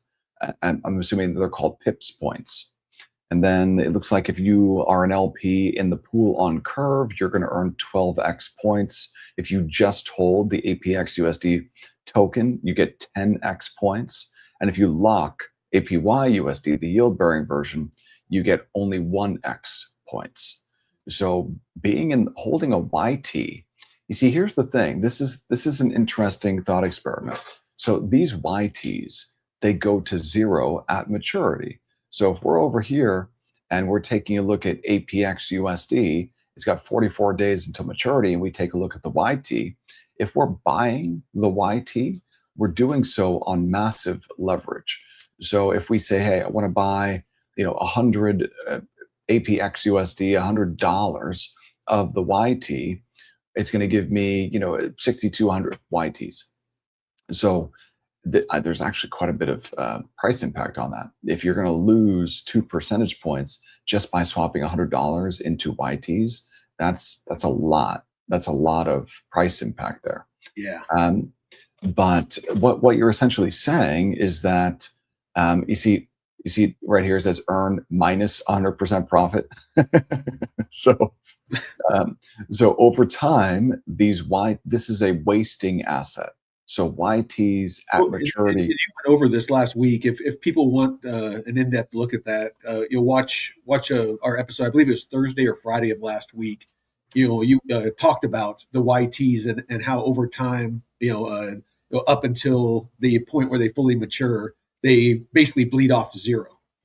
Yeah. And so basically what you're saying, if you swap into one of those YTs, is you think that the points that you're going to earn are likely to be more valuable than whatever dollars you spent buying the YT. That's part of the thought process there, is that those points, you better end up with some type of an airdrop that's really valuable as a result of, paying for those points essentially through the YT. I don't know that it will be, but who knows, maybe. So let's take a look at this. This is that piece of video content, Mike, on APYX. So I want to learn more about that. Let me stop the screen share and start it over just so that I can make 100% certain that we're going to be, getting some volume here, because for whatever reason, it always seems like the first time it never works. Yeah. So there we go. Awesome. Let's check out this video. This will be good. This chart compares the current state of decentralized finance yields. Standard lending markets sit around 2.3%. Tokenized T-bills push up to about 5.2%, but Apex Finance is targeting an annual percentage yield between 11.27 and 13%. Legacy fiat-backed stablecoins extract all treasury yield for the issuers, leaving users with nothing. Alternatively, synthetic dollars can offer high yields, but they often rely on crowded basis trades and funding weights that shrink when the market turns. Apex Finance attempts to bypass these limits by introducing a framework they call the dividend-backed stablecoin, or DBS. The protocol claims it can provide a sustained double-digit yield that is completely decoupled from the leverage and volatility of the crypto market. However, accessing this yield requires moving capital off the blockchain and into a system managed by institutional custodians and administrative multisig keys. To determine if this yield is a genuine economic breakthrough or a systemic risk, we have to reverse engineer its architecture, tracking the capital from off-chain treasuries down to the on-chain smart contracts. Apex completely abandons algorithmic rebasing math and endogenous crypto derivative funding rates. Instead, the protocol sources its yield off-chain from digital asset treasuries, or DATs. These are publicly traded entities like Strategy Inc. and DeFi Development Corp. Looking at this diagram of a traditional corporate capital stack, Apex does not acquire common stock. It utilizes preferred equity, a tier sitting directly below debt. This positioning legally obligates the issuing companies to pay a steady stream of fiat dividends into the protocol's treasury. Because preferred equity ranks senior to common stock, it generates a static payout rate. Strategy Inc.'s variable rate preferred STOS, for example, carries a dividend rate of approximately 11.25%, operating independently of daily crypto price action. To protect this underlying collateral, the protocol deploys a theta-minimized gamma hedge. By purchasing put options on the digital assets held by these companies, such as Bitcoin or Solana, Apex creates catastrophic insurance. If the companies suffer balance sheet drawdowns that might threaten dividend payments, the options trigger to offset those losses. The foundational economic engine relies on traditional corporate dividend obligations rather than decentralized market mechanics. To translate those off-chain fiat dividends into on-chain yield, Apex uses a bifurcated smart contract architecture. It separates the non-yielding base asset, Apex USD, from the yield-bearing ERC4626 vault wrapper, API USD. This flowchart illustrates the strictly permissioned institutional minting process. Fiat currency moves from an authorized entity to an off-chain custodian. Once verified, an admin multisig executes the Minter v0 contract to create new APX USD. Retail participants are completely excluded from this direct minting process. When fiat dividends are paid out by the corporate entities, they arrive off-chain. Protocol administrators then manually convert these dividends into newly minted APX-USD. If this yield were to positively front-run the discrete payouts. To prevent this, administrators route the newly injected yield through the linear vest v0 contract. This module enforces a time-delayed drip mechanic, distributing the APX-USD tokens into the yield-bearing vault over a period of 17 days. As these tokens drip in, the vault's total asset value increments. Because the supply of receipt tokens remains static during this injection, the exchange rate mathematically rises for the holders. This semi-programmatic pipeline translates off-chain corporate cash flow into a continuously compounding on-chain yield, avoiding the complexities of rebasing logic. Prior to launch, APEX underwent formal verification and security auditing from firms like Certora, QuantStamp, and Zelic. The Certora report reveals a limitation. Finding M01 states the protocol's off-chain collateral backing operates as an entirely trust-based mechanism, lacking on-chain verifiability. In the code, the APEX USD mint function contains no programmatic requirement to verify that a simultaneous on-chain collateral transfer has actually occurred. The admin safe can grant itself the minting strategy role with zero time lock delay. If compromised, an attacker could unilaterally print unlimited, unbacked tokens.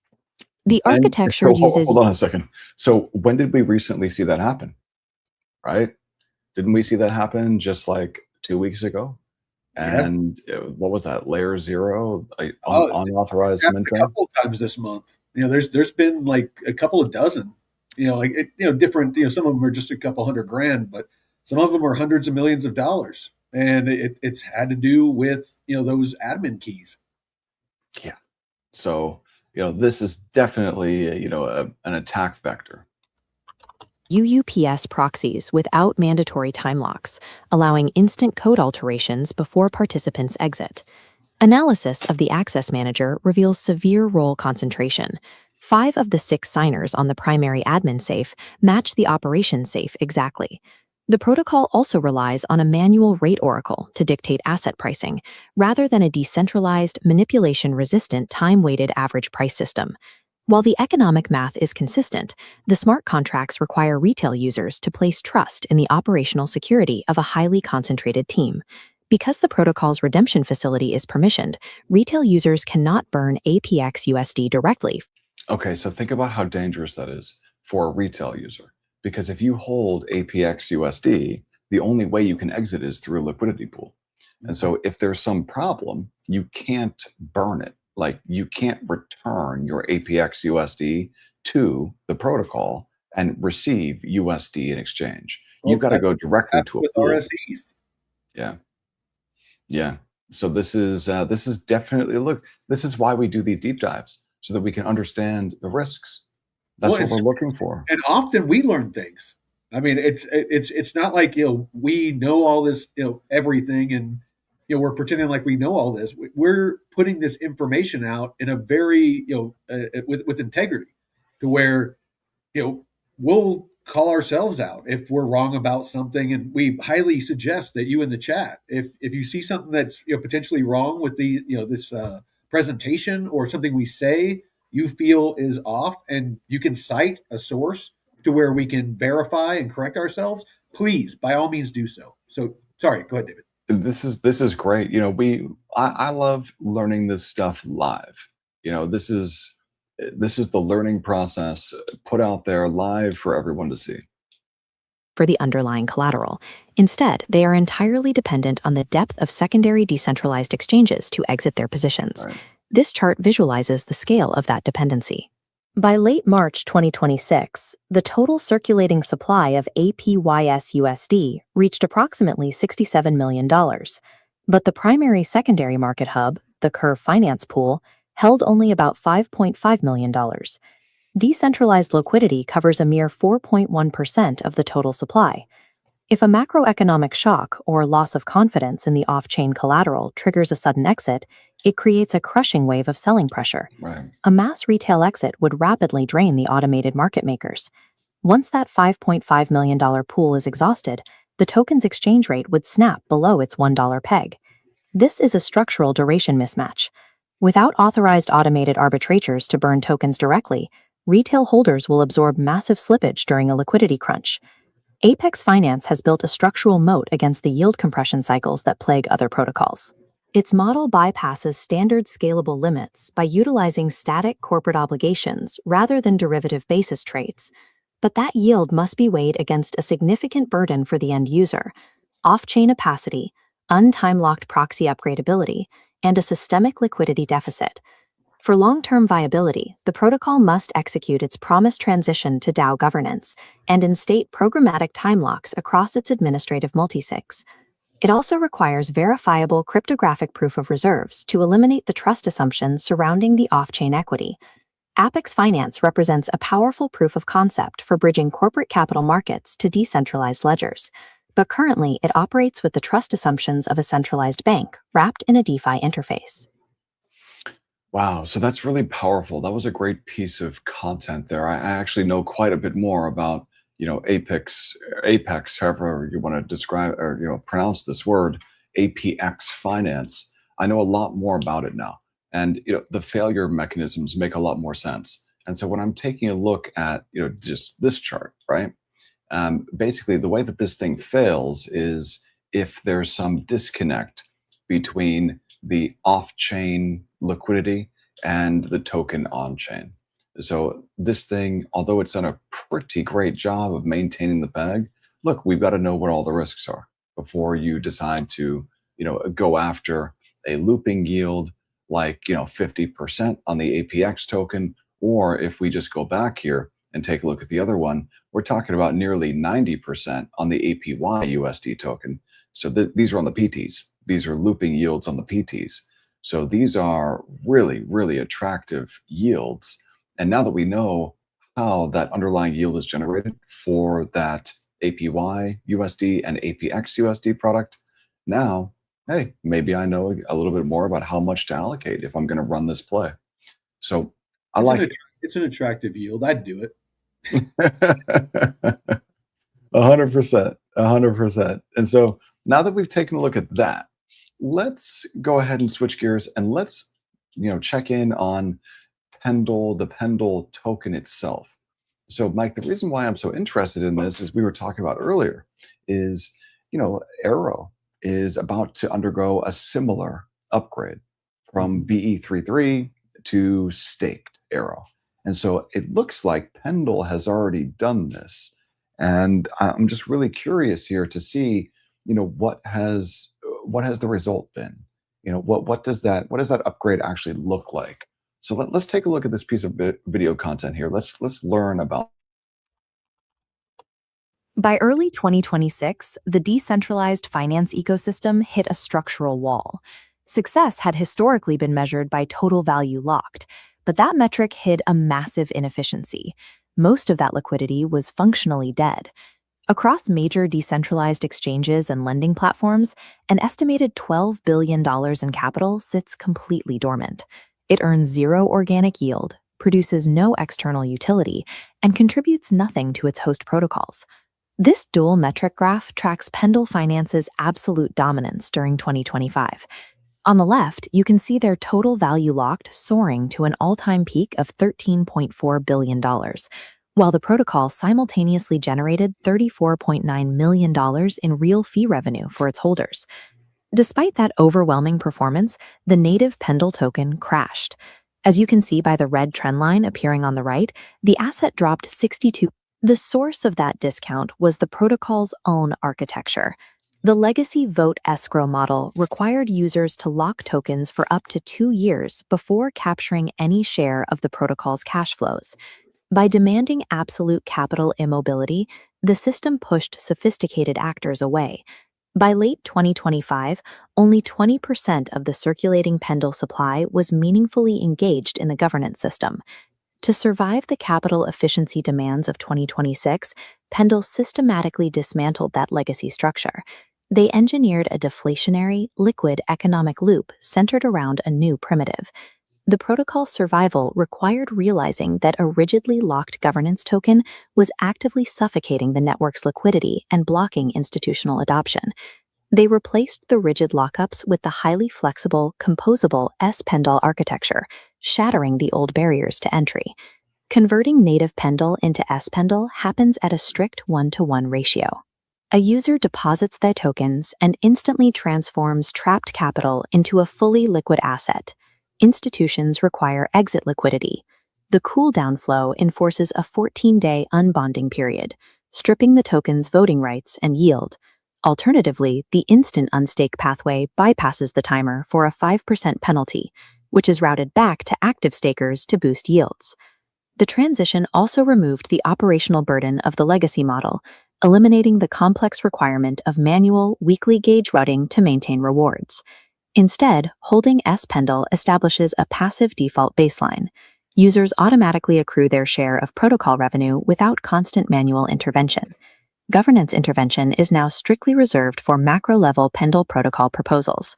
If a user fails to vote during one of these critical windows, the protocol enforces a localized penalty, a 14-day suspension of all reward distributions. The system treats governance as a frictionless baseline, right? Demanding active attention only when the protocol's existential direction is on the line. Because Spendle is a fully transferable ERC20 token, it directly attacks the $12 billion idle capital problem through native cross-protocol composability. The protocol implemented an always-active exemption. If a user deploys Spendle as collateral in a whitelisted external protocol, Pendle still streams 100% of their base governance yield directly to that deployed position. This opens immediate integrations with massive decentralized credit facilities, contrasting standard monolithic pools like Aave v3 with next-generation modular architectures like MorphoBlue. While monolithic pools are deeply liquid, they share risk across all deposited assets. A single toxic collateral listing can theoretically compromise the entire protocol. When did we see that happen? We saw that happen with Aave just recently in the last couple of weeks, where that RS ETH, that toxic bad debt, basically cascaded and froze the entire protocol up, basically. Well, not just that protocol. I mean, it went across a bunch of protocols. It was like all of them, you know. To one extent or another, you're right. I mean, it's not all of them were hit as hard. I mean, Morpho, due to its architecture, we've covered this. They were able to mitigate much of it. I think they only hit with about $1 million, whereas most others was in tens of millions, if not hundreds of millions. Yeah, and it resulted in, I think, probably DeFi's first bailout. Where but I will give credit where credit's due. The bailout came from DeFi.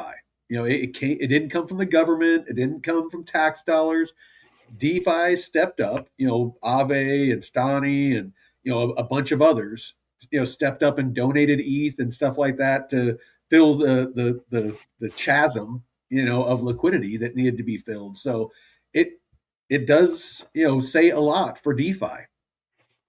Yeah, but what's the difference between a government and governance in DeFi? I think it's like that's the DeFi version of a government is their governance. So yeah, I think we just witnessed the first DeFi bailout, and just like TradFi bailouts, the little guy didn't get anything, or maybe he did. Has it freed up the liquidity so people can withdraw? I don't know. I don't think that's happened yet. That's really a shame too, because if we just hop on over here to Aave real quick, let's just see if those markets Are still are. frozen. I think they must be. Oh wow, that is horrible. Still frozen. Yeah. So it's like it's good news that they're doing that, but what result has it had any kind of positive result for liquidity providers? And it looks like not. Not yet. Not yet. That's a shame. Hopefully soon. A blast radius risk that institutional treasuries systematically avoid. MorphoBlue operates differently. It isolates risk by using permissionless, standalone vaults governed by unchangeable risk parameters. Because Spendle possesses deep, verifiable on-chain liquidity, institutions can supply it into a curated Morpho vault and borrow stablecoins like USDC at exceptionally low rates. They can then route those borrowed stablecoins right back into Pendle to purchase principal tokens. This establishes a highly leveraged loop, locking in fixed TradFi-style yields on one side, while stacking lending APYs and governance buybacks on the other. The governance token becomes a highly leveraged, self-repaying collateral asset that operates perfectly within strict institutional risk constraints. Behind the scenes, the legacy system suffered from a severe misallocation of token emissions due to the emotional, manual nature of human gauge voting. Over half of historical emissions subsidized unprofitable liquidity. To stop this strain, the algorithmic incentive model replaced human voting, executing a programmatic 30% haircut to aggregate Pendle token inflation and tightening the circulating supply. For the remaining emissions, the algorithm applies a strict lifecycle logic. During a pool's first 21 days, the bootstrapping phase, it aggressively routes subsidies based purely on total value locked. This heavy early subsidy explicitly breaks the cold start paradox, allowing newly launched decentralized markets to attract the initial capital required to generate trading volume. But after day 21, the rules change entirely. The algorithm stops rewarding mere existence and shifts its focus exclusively to realized swap fees, forcing the market to survive on proven, organic trading activity. To prevent wash trading manipulation, the system enforces a hard ceiling. A single mature pool can extract absolutely no more than 7,500 Pendle per week. This strict optimization is currently evolving into Phase 2, integrating with Pendle's V2 AMM limit orders. By servicing two distinct markets from a single liquidity pool, the protocol projects a 130x increase in pure capital efficiency. Token emissions are no longer an emotional entitlement dictated by whales.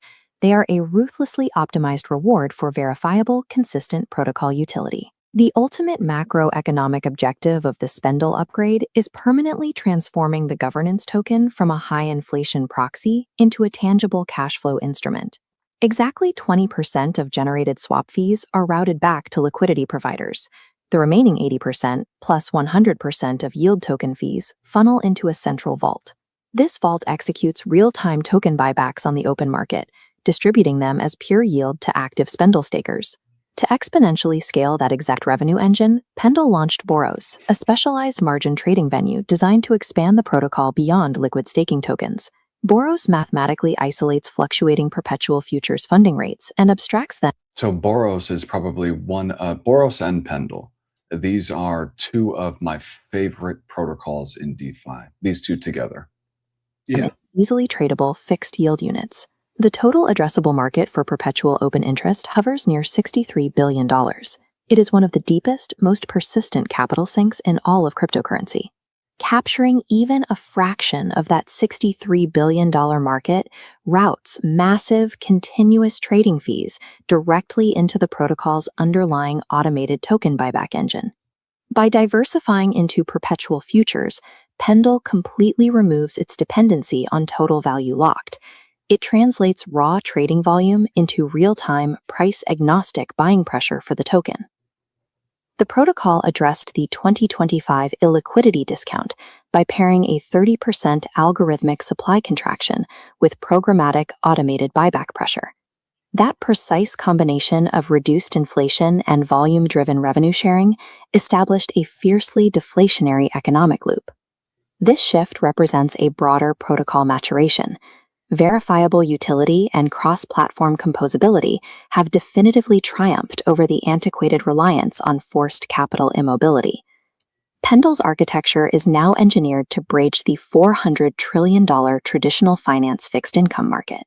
By combining strict smart contract risk isolation, flexible unbonding mechanics, and fixed income TradFi derivatives, Spendle operates exactly as an institution-ready asset must. Pendle's comprehensive tokenomic restructuring establishes the structural integrity and capital efficiency required for institutional settlement. It provides a blueprint for how decentralized finance can meet the strict liquidity and risk mandates of global capital. Interesting. So why don't we take a look at the performance of the token itself? And to do that, all we got to do is hop on over here to TradingView. And as we speak, Bitcoin sitting just off the highs of the day. I think we got up, Mike, to 80,600 or so. Something like that. Yeah, so just off the highs, the high of the day here today, 80,776. So, I'm thinking we probably head up to 83,600. That's the 200-day moving average. And if we just zoom out a little bit and take a look at what happened in 2022 during that midterm year and Bitcoin bear market, Bitcoin made it all the way up to its 200-day moving average where it got rejected. So this is the level that I am watching very closely today is that 83,000, let's call it 83.7. That's the level that I'm watching for BTC. And I'll tell you, if we get up there over the next couple of hours, maybe over the next 24, 48 hours, 72 hours, we get up to 83.7, I'm going to be selling that hand over fist. Sell, sell, sell with leverage too, because I don't think that anything has changed. So that's my play there. Why don't we take a look at Pendle? And I also want to take a look at Arrow and just, maybe we can do some pie in the sky dreams or something like that. But take a look at Pendle. Wow, Pendle plus 17% today. So, this is one of the alts that if it's able to break out above its 200-day moving average here, and let me, not just the 200-day, I mean, Pendle has reclaimed this level of what was resistance. So notice that was the October 10th flash crash low down there at like $1.85. Actually, what is that level? $1.67. So $1.67 was the flash crash low. We got another test of that level. And then when it broke, this level became, instead of support, it became resistance. So the fact that today during the session, we're seeing Pendle break out above resistance, and right now it's breaking above the 200-day moving average too. If we just measure like what has the performance looked like off of the lows from 98 cents, it's almost doubled. So we're talking about plus 90%, just in the last 30 days. So Pendle, one of the best performing tokens over the past 30 days. So this is one hell of a performance, nearly doubling. Really, really great to see. And where could it go from here? Well, if Bitcoin, does rally up to, let's call it 84K, then Pendle probably has quite a bit more room in the tank. You know what I mean? Like it could go from $1.85 or $1.88 where it's currently trading. Where would the next level of resistance come in? Let's go ahead and find out. I'm going to remove this horizontal. And now that we're at the 200-day, I mean, this is the level where you would expect it to cool off. But if momentum continues, then the 200-day moving average probably wouldn't hold as resistance. So where would it move from here? Well, you've got a couple of levels. One's right here, 238. Another one maybe around here, 290. You got another one here, 358 or so. So those would be the levels on the way up that would make sense as resistance for me. The first one, and we can just go ahead and throw down a horizontal here. That first one is going to come in right there, 238. So just to make it up to 238, we're talking about another 26%. And these things can move really, really fast. Pendle, I remember when Pendle really started taking off back in 2024, in the beginning of 2024, there were a bunch of Pendle LPs that were just printing because the volumes were so big. But this move in March of 2024 from, what was that, $2.35 all the way up to $7.50, that is a monster move. And that took place over the course of just a couple of weeks. And what was that? A 200% move? Yeah, not bad. And that took place over the course of, that was the middle of March until the, first week of April. So we're talking about maybe like three weeks or so. So could we see a similar type of move here? Potentially, yeah. Potentially, yeah. So this looks interesting for me. And what about Arrow? So if we know the Pendle is doing really, really well, and they just had that upgrade from the VE33 model to the staked model, Aerodrome with the Arrow token is going to be doing something similar. So Arrow has rallied pretty sharply off of its lows at 27 cents, which notice that's where that October 10th flash crash low was. We also had that low from the tariff tantrum last April, on April 7th, that was the same low, 27 cents. That's where we got down to the beginning of February, that same low. So 27 cents is a very important level for Arrow. Now, on the upside, Arrow needs to get back above its 200-day moving average, which comes in right here at 52 cents. The fact that Arrow's broken out above this level of trendline resistance is very positive. Get above that 200-day moving average, then we can start to talk about maybe 63 cents for Arrow. Something like that would make sense. So, yeah, this is looking pretty good. Looking pretty good. And if there's still more upside left out of Bitcoin, well, then I would expect a lot of alts to do pretty well on the upside. Bitcoin just needs to rally another couple percentage points. I mean, here's Ethereum. Ethereum is, I would say underperforming. Now, to verify that, let's take a look at ETH BTC. So here's ETH BTC. This is one of the trades that Ellie and I entered, and this is, I think probably doing pretty well. Let's take a look at Sol BTC also. So that's one of the other, the other trades that we entered, and this one also doing quite well. So moving lower is the way that we put on the trade, and the same thing with ETH BTC, ETH underperforming BTC. That's the same way we put on that other trade. So these, visual stat arb trades that we put on should actually be making some money. So that's pretty cool. And yeah, just a matter of what does Bitcoin do from here now that it's broken out. If we make it up to that 200-day moving average, well, then maybe some altcoins, some high quality altcoins have some room to run. So that's what I got for us today, Mike. Well, just on the way out, so I just looked up really quick because I was pretty sure I saw something and I was right. Arrow and Pendle are actually working together. Really? Yeah. So I remember seeing a post about it, so I looked it up, and it says Aerodrome Finance and Pendle Finance are indeed working together through a deep ecosystem integrations on the base network. While they are separate protocols, they operate in a symbiotic money Lego fashion. So it looks like liquidity provision. Aerodrome hosts the primary liquidity pools for Pendle-related assets on base. This includes pools for Pendle, as well as specialized yield-bearing tokens Pendle creates, like PTs and YTs. So, this is, the future of finance that we keep talking about, where a lot of these solid protocols are, integrating and, are, basically, becoming an ecosystem. While separate, they can still, provide liquidity and provide, yield-bearing assets and yield-bearing pools and vaults, across each other. And that's where you're going to find things like, with ETH and Base and Sol, and this cross-chain liquidity that we keep talking about. Because eventually, for this to work, this new financial system has to be seamless. It can't be what we deal with currently, where you're bridging and you're having to find liquidity just so you can bridge and swap and do all these things. It's got to be automated, and that's again why I'm so bullish on Aerodrome, because that's what they're launching. Is they're launching where it's auto bridging, auto swapping.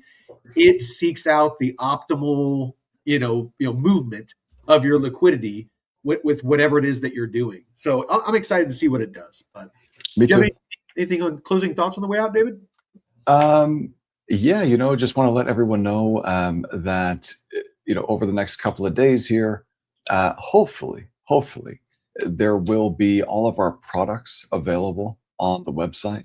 So if you find value in what it is that we do here at the Node Network, then and you want to be able to support us, it's a value for value model. So hop on into the store. We're going to be dropping all of the merch here in the next couple of days. The newsletter is working. I just need to polish this thing up. And then I think we could actually start going through the news in the newsletter just to show everyone how that works. Yeah. The community here.